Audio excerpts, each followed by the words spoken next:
आप सबको मेरी नमस्ते। और एग्जैक्टली वही हो रहा है जो मैं आपको पिछले 1.5 साल से बताने की कोशिश कर रहा हूँ।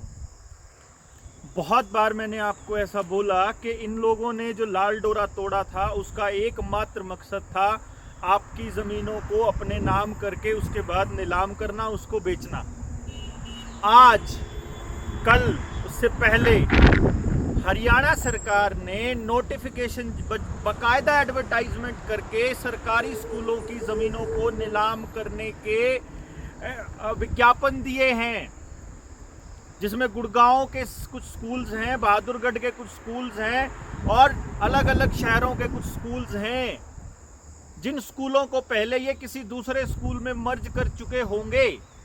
तो अब ये क्या तर्क देंगे, इनके जो पालतू कुत्ते हैं जो सोशल मीडिया पर भौंकने के लिए इन लोगों ने किराए पे रखे हुए हैं, वो लोग क्या तर्क देंगे इसके बदले में, जब हम लोग इसके सवाल उठाएंगे कि जब वहाँ बच्चे ही नहीं हैं तो उन स्कूलों का करना क्या है। फिर उनको बेच ही देते हैं, उसको मोनेटाइज ही कर देते हैं। स्कूल चलाना सरकार का काम थोड़ी ना है ना, क्योंकि स्कूल तो प्रॉफिट तो वहाँ से आता नहीं है, वहाँ तो खर्चा होता है और उससे देश की जनता सीख जाती है, उससे हमारे बच्चे पढ़ लिख जाते हैं तो कल को बोलने लायक हो जाते हैं। आज ये किसान बिल, अगर कृषि के बिल और इनके ये काले कानून और ये पूरा गेम समझ में नहीं आता तो शायद हम कभी समझा ही ना पाते। अब जितने डॉक्यूमेंट देखते हो आप, जितने कागजात देखते हो, वो सारे के सारे अंग्रेजी में छपे हुए हैं। अब गांव का गरीब आदमी अंग्रेजी में कैसे पढ़े, उसको तो हिंदी पढ़ने में भी दिक्कत है। और हमारे देश के अंदर तो जो 80% से ज्यादा किसान तो वो है जो 2.25 एकड़ की जमीन से कम के जमींदार हैं, या ये कह लीजिए किसान हैं। और 2.25 एकड़ की जमीन से कम के किसान है, वो तो एक अलग बात हो गई। साथ में एक दूसरी बात हो गई कि वो लोग 10वीं पास भी नहीं है, तो वो उन अंतरराष्ट्रीय षड्यंत्रों को कैसे समझेंगे जिनके बारे में थोड़ी थोड़ी इंफॉर्मेशन है आपके पास। जो मैंने आपको एक वीडियो बताई थी, जिसके अंदर मैंने अभी मैं वो उसको अपलोड करने वाला हूँ, 1-1.5 घंटे की है वो, जिसके अंदर मैंने पूरा एक्सप्लेन किया हुआ है कि किस तरह से कौन अपने देश की कंपनियों में इन्वेस्ट करता है। उसके बाद जब वो उनमें निवेश करने के बाद वो कंपनियां कौन सी जगह पे निवेश करती हैं, और जब उस निवेश के बाद वो फिर सरकार उनको बेच देती है और उसके बाद फिर वो मालिक बन जाता है। जब 10% का होता है फिर वो 25% बेच करके फिर सरकार से लोन भी ले लेता है।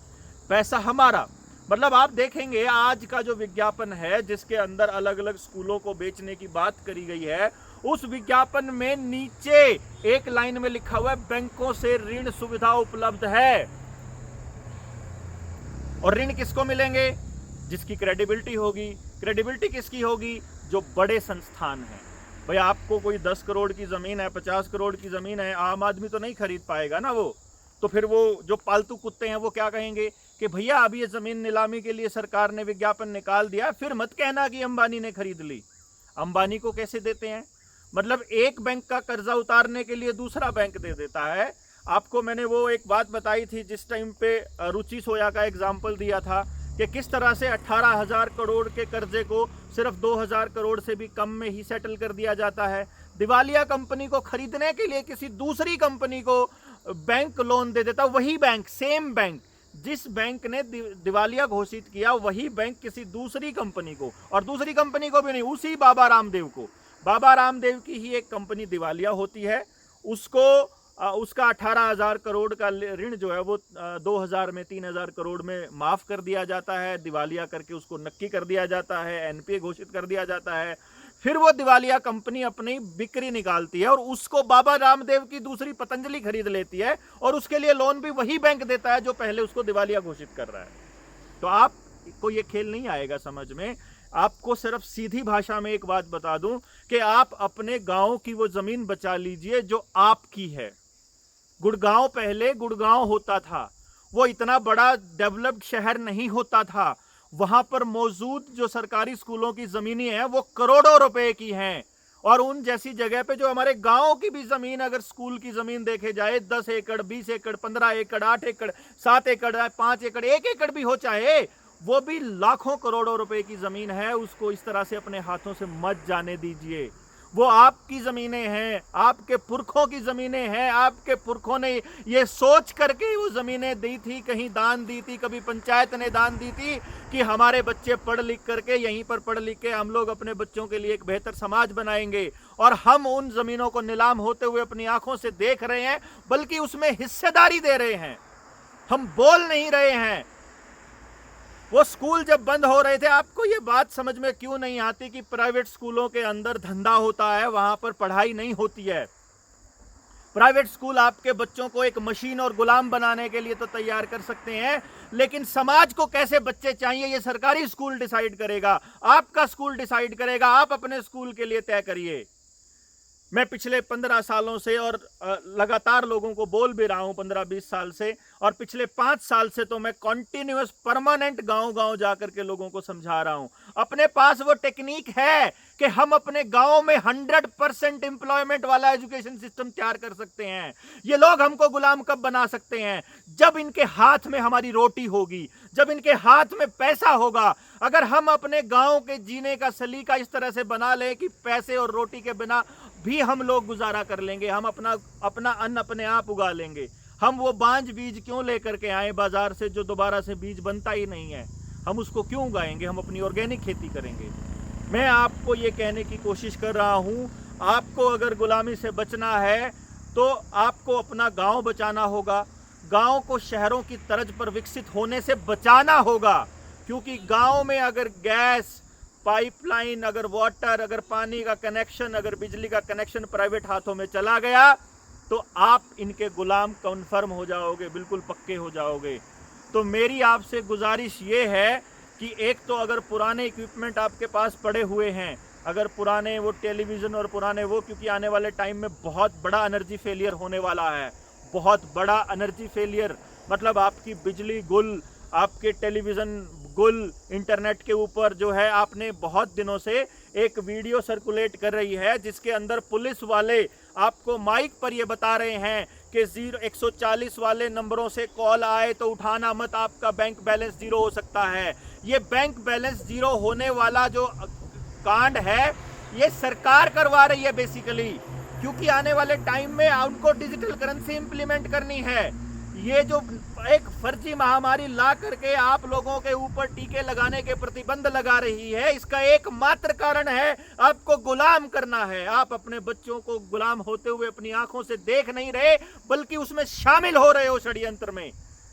आपको ये नहीं समझ में आ रहा है कि ये कितना बड़ा खेल चल रहा है। कुछ तो लॉजिक होगा, कोई तो लॉजिक होगा जिसके तहत वो लोग इन चीजों को इंप्लीमेंट कर सकते हो। एक तो आदमी बता दे किसी एक को फायदा हुआ है, और नुकसान की लाखों की संख्या में है जिनको नुकसान हुआ है ये पनीर टीका खाने से, ये अमृत का प्याला पीने से। आपको नहीं क्यों समझ आ रहा? इसके अंदर इस तरह के केमिकल्स हैं कि आपकी नसों को ब्लॉक करेंगे आने वाले टाइम में। आपको लगेगा कि आप नेचुरल डेथ मर रहे हो, आपके पूर्वज, आपके परिजन नेचुरल डेथ मर रहे हैं। अस्पतालों में जो चीज जो आपको कंट्रोल कर रही है वही तो कंट्रोल, बिग फार्मा को वही आदमी तो कंट्रोल कर रहा है। रोकेफेलर की तो पेस्टिसाइड कंपनियां हैं। रोकेफेलर फाउंडेशन ने ही तो हरित क्रांति लेकर के आया था। रोकेफेलर फाउंडेशन ही तो, आप समझिए ये पूरा गेम कहां से चल के आ रहा है। और जो आदमी इस षड्यंत्र का सबसे बड़ा हिस्सेदार है, बिल गेट्स, उसने तो सारे पुराने बीज भी अपने सुरक्षित रखे हुए हैं। और हम लोगों के पास अपने इतिहास को संजो कर रखने वाला कुछ भी नहीं है। उल्टा हम अपने स्कूलों को इनके हवाले कर रहे हैं, उल्टा हम अपनी सरकारी ज़मीनों को इनके हवाले कर रहे हैं। बिजली के संयंत्र प्राइवेट हो जाएंगे, गैस के सारे संयंत्र प्राइवेट हो जाएंगे, पेट्रोलियम प्राइवेट हो जाएगा। तो प्राइवेट हाथों में देने का मतलब क्या है समझते हैं? पेट्रोलियम देने का हाथ, इसका मतलब है कि उसको इतना महंगा कर दिया जाएगा कि आपको मजबूरन पेट्रोल, डीजल और इस तरह की एक्टिविटीज़ छोड़नी ही पड़ेंगी। और जब आप इन एक्टिविटीज़ को छोड़ेंगे तो आपको इनके उस रास्ते पर चलना पड़ेगा जिस पर ये चलाना चाहते हैं आपको। यानी कि ये कह लीजिए कि आपको अगर सोलर एनर्जी के जिस तरह से अडानी के प्रोजेक्ट हैं, अभी अंबानी का बहुत फ़ायदा कर दिया इन लोगों ने। अंबानी ने फ्यूचर ग्रुप भी खरीद लिया। अंबानी के लिए हमारे खट्टर साहब तो बाकायदा हर हित स्टोर बना रहे हैं। वो ये कह रहे हैं कि गांव के लोगों को रोज़गार मिलेगा। रोज़गार नहीं मिलेगा भैया, आप लोग गुलामी की तरफ जा रहे हो। वहाँ पर उन्हीं मल्टीनेशनल कंपनियों के ब्रांड बिकेंगे, वहाँ पर वही चीज़ें बिकेंगी जैसी आपकी कल्चर डेवलप कर रहे हैं, जैसा आपकी संस्कृति को ये खराब कर रहे हैं। आपको जहर परोसा जाएगा, आपको डिब्बा बंद खाना दिया जाएगा। आपको जो अपने घरों के अंदर, जो आप गांव के अंदर साफ स्वस्थ खाना खाते हैं, जो अपनी कल्चर है, जिस तरह से हम अपने घर का बना हुआ खाना खाते हैं, ये आपको पेस्टिसाइड वाला डिब्बा बंद खाना खाने के लिए और बर्गर, पिज़्ज़ा, कबाड़ा खाने के लिए उकसाएंगे। आपको प्रोसेस्ड फूड, अभी प्रोसेसिंग की यूनिट लगने जा रही है, लगी हुई है ऑलरेडी, आपके लिए प्रोसेस्ड खाना आया करेगा कि आपको जो निकम्मा बनाया है बकायदा, उस निकम्मेपन का फ़ायदा उठाने के लिए, उसके लिए ये आपको ऐसा खाना देंगे कि भाई ये आपका ऑर्गेनिक सरसों का साग है, इसको तवे पे डालो और फ्राई करो और हो गया तैयार। इसी तरह से ये रोटी है बनी बनाई, इसको गर्म करो और रोटी को खा लो तवे पे। तो ये खेल होने वाला है। सबसे इम्पॉर्टेंट, सबसे ज़रूरी चीज़ ये है, आप अपने स्कूलों की ज़मीनों को बचाइए।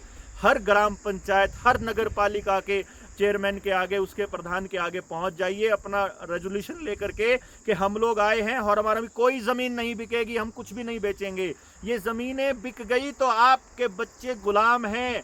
ये स्कूल बंद करने के पीछे लॉजिक यही कर रखा है इन लोगों ने कि इन स्कूलों के लिए आवाज़ उठाने वाला कोई नहीं बचेगा, तो पीछे से ये कब्जा कर लेंगे। आप लोग समझ नहीं रहे हैं, आपकी पूरी की पूरी पीढ़ी को ख़त्म करने का खेल है ये। हर 100 साल में खेला जाता है ये। 2021 में खेला गया था, 1921 में, 1918 में भी खेला गया था, 1818 में भी खेला गया था, 1720 के आसपास भी खेला गया था। और क्योंकि एक पीढ़ी जब कुछ काम करती है तो अगली पीढ़ी उसको नहीं लेके जा पाती है। अब हम जो बात आज बोल रहे हैं, ये वाली बातें को कौन सुनेगा आने वाले 50 साल के बाद? तो उस पीढ़ी को ये पता ही नहीं होगा कि तुम लोगों को किस तरह से गुलाम बनाया उन लोगों ने। तो आप अपने डॉक्यूमेंट तैयार करने शुरू कीजिए, टोल प्लाजाज पे अनाउंसमेंट कर दीजिए, किसान आंदोलन में अनाउंसमेंट कर दीजिए। कंप्लीट बहिष्कार की ज़रूरत है आज के दौर में, कंप्लीट बहिष्कार, पूर्ण बहिष्कार। ये समझिए कि आपको ये अनाउंस करना पड़ेगा, आपको ये घोषणा करनी पड़ेगी कि ना ही तो कोई प्राइवेट कंपनियों के उत्पाद खरीदेगा, ना ही इनको कोई अपना सामान बेचेगा, ना ही इनके स्टोर खुलने देंगे, ना ही सरकार के किसी नई योजना को इम्प्लीमेंट होने देंगे। सरकार की योजनाएं, सारी योजनाएं, चाहे ये टीका लगाने वाली हैं, चाहे दूसरी हैं, ये सारी की सारी इस तरफ लेके जा रही हैं कि आप लोगों को गुलाम किस तरह से बनाया जाए और आपके दिमाग को कंट्रोल कैसे किया जाए। माइंड कंट्रोल इससे हो रहा है, कंप्यूटर से, मोबाइल से, जो आप देख रहे हैं लगातार। मैं तो नहीं कहता हूं कि आप इसके ऊपर बैठे रहिए, मैं ये कहता हूं कि आप अपने गांव में सभाएं आयोजित कीजिए, वहां बात करते हैं। सड़क पर उतरना होगा, आपको अपने बच्चों की ज़िंदगियां बचानी है तो स्कूल वाले अब आपके ऊपर प्रेशराइज करना, आपके ऊपर दबाव डालना शुरू करेंगे कि आपने अगर पनीर टीका नहीं लिया, उसका सर्टिफिकेट नहीं है, तो आपको स्कूल में नहीं घुसने देंगे। बहुत से लोग कह रहे हैं कि हम फर्जी सर्टिफिकेट बना ले बिना, नहीं, आने वाले टाइम में आपको स्कैन किया जाएगा और ये देखा जाएगा कि आपके पास जो सर्टिफिकेट है, आपकी बॉडी में वो मटेरियल है कि नहीं। अगर नहीं है तो आपको फिर अंदर करेंगे फौजरी में, आप फ्रॉड का केस भी लगा देंगे और आपको जेल भी डालेंगे। जो CAA की जेल बनी हुई है, जो NRC जो लाया गया था, वो सिर्फ और सिर्फ देश के अंदर नफरत को बढ़ाने के लिए, लोगों के बीच दूरी बढ़ाने के लिए, और CAA और NRC की आड़ में जो उन लोगों ने जेल बनाई थी, वो हम जैसे लोगों के लिए है, वो उन लोगों के लिए है जो लोग बोल रहे हैं सरकारों के खिलाफ। अगर सरकारों के खिलाफ इतना खतरा महसूस करते हुए भी अगर हम बोल रहे हैं, तो आप समझिए कि ये क्या खेल है।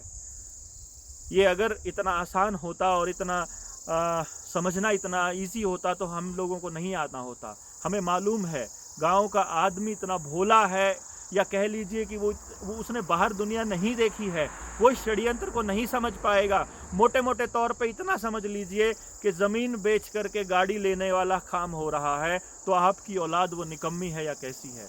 आपने ये यकीन दिला दिया पूरी दुनिया को कि सरकारें नौकर होती हैं और हम मालिक होते हैं। मालिक को जागना होगा, मालिक को बताना होगा कि हम अपना मुंह नहीं ढकेंगे, मालिक को बताना होगा कि हमारी मर्जी के बिना हमारे अंदर कोई चीज़ नहीं जा सकती। आप कोई पनीर टीका धक्के से नहीं डाल सकते हमारे अंदर। आपको ये बताना होगा कि हमारी मर्जी होगी, हम लेना चाहें तो। सेंटर गांव के अंदर नहीं होंगे। अगर आपको लगवाना है किसी को, तो वहां जाके लगवा करके आइए। और किसी दफ्तर में, किसी कार्यालय में कहीं पर एंट्री से पहले कोई सर्टिफिकेट अनिवार्य नहीं होगा। हम आज़ाद देश के नागरिक हैं और इस बात पर आप टीबी के मरीजों को नहीं रोकते हैं, आप जो इतनी संक्रमण वाली दूसरी बीमारियां हैं उनको नहीं रोकते हैं। एक सिंपल सीजनल फ्लू वाली बीमारी को रोकते हैं। मैं आपको बता देता हूं, कनाडा के प्रांत के अंदर एक प्रांत में कानूनी लड़ाई लड़ करके इसको सीजनल फ्लू घोषित कर दिया गया है। नॉर्वे में सीजनल फ्लू घोषित कर दिया, स्वीडन में सीजनल फ्लू घोषित कर दिया। दुनिया भर में प्रोटेस्ट हो रहे हैं, लाखों लोग सड़कों पर हैं, और उससे बचने का एकमात्र, और उन लोगों ने इस जो मैंडेटरी जो इन्होंने वैक्सीन पासपोर्ट बनाया हुआ है, इसके खिलाफ वो लड़ाई लड़ रहे हैं। आपको भी ये लड़ाई लड़नी होगी। आपको सड़कों पर आकर लोगों को समझाना होगा कि इस महामारी की आड़ में हम अपने संपत्तियों को नहीं बिकने देंगे, हम अपने बच्चों को गुलाम नहीं होने देंगे, हम हर हाल में लड़ाई लड़ेंगे और हर हाल में जीतेंगे। या तो हम लड़ते हुए मरेंगे या फिर हम जीतेंगे। अगर हम मर जाते हैं तो आने वाले वक्त में आप लोगों को ये चाहिए कि हर गांव के अंदर कम से कम 10 भगत सिंह पैदा हों जो आपको जागरूक करें। आप अपने गांव के सरकारी स्कूलों को खुलवाइए, उन स्कूलों के अंदर अपने बच्चों को वो पढ़ाइए जो आपके समाज को चाहिए, और उनको क्या चाहिए वो हम बता देंगे आपको। हमारे पास वो टेक्निक अवेलेबल है कि हम अपने बच्चों को इस तरह का माहौल दे सकते हैं कि एक सिंगल बच्चा भी बेरोजगार नहीं बचेगा। इन सब बातों को आप दिमाग के अंदर रखिए। आप इन लोगों की जालों में मत फंसिए, अपनी प्रॉपर्टी को नीलाम होने से बचाइए। रेजोल्यूशन पास करके ग्राम सभा का, खाप पंचायत का, हरियाणा की पंचायतों का या जन समूहों का, ग्राम सभा का, जिसका भी समूह इकट्ठा होकर के वहां पर जाकर ज्ञापन दे करके आइए। और ये यूनियन मर गई है क्या, या बिक चुकी हैं यूनियन के पदाधिकारी? इन लोगों को नहीं समझ में आ रहा कि गाँव में जाकर के समझाओ, आप अपने गाँव के स्कूलों को, शहर के स्कूलों को बचाओ। आज तो ये उन स्कूलों को बेच रहे हैं जिन स्कूलों से बच्चों को नदारद करके इन लोगों ने बर्बाद करके उन स्कूलों को बंद करने का ठेका ले लिया था। आने वाले टाइम में चलते हुए स्कूलों को नीलाम करेंगे, तब आप क्या करोगे? तो आपको इस जाल को समझना पड़ेगा। इसको समझिए, बोलिए, इसके खिलाफ आवाज उठाइए और सरकारों को बताइए कि मालिक हम हैं, तुम नहीं। ये एकमात्र तरीका है अपने आने वाले बच्चों की आज़ादी बचाए रखने का, वरना आज़ाद। अच्छा, एक और बात, जो माँ बाप अपने बच्चे का मुंह ढक के रखते हैं वो उनके सबसे बड़े दुश्मन है, ये समझ लीजिए। आज तक एक भी आदमी ये साबित नहीं कर पाया है, सरकारें साबित नहीं कर पाई हैं कि ये महामारी है। ये कोई साबित नहीं कर पाया है कि मुंह ढकने से आप स्वस्थ होते हैं, बल्कि ये साबित हो चुका है कि मुंह ढकने से आप बीमार होते हैं उल्टा। इस तरह से आप इस चाल को समझिए और अपने बच्चों को बचाइए। यही एकमात्र तरीका है इस महामारी से बचने का। तो इन्हीं सब शब्दों के साथ आज के लिए थैंक यू, धन्यवाद, नमस्कार।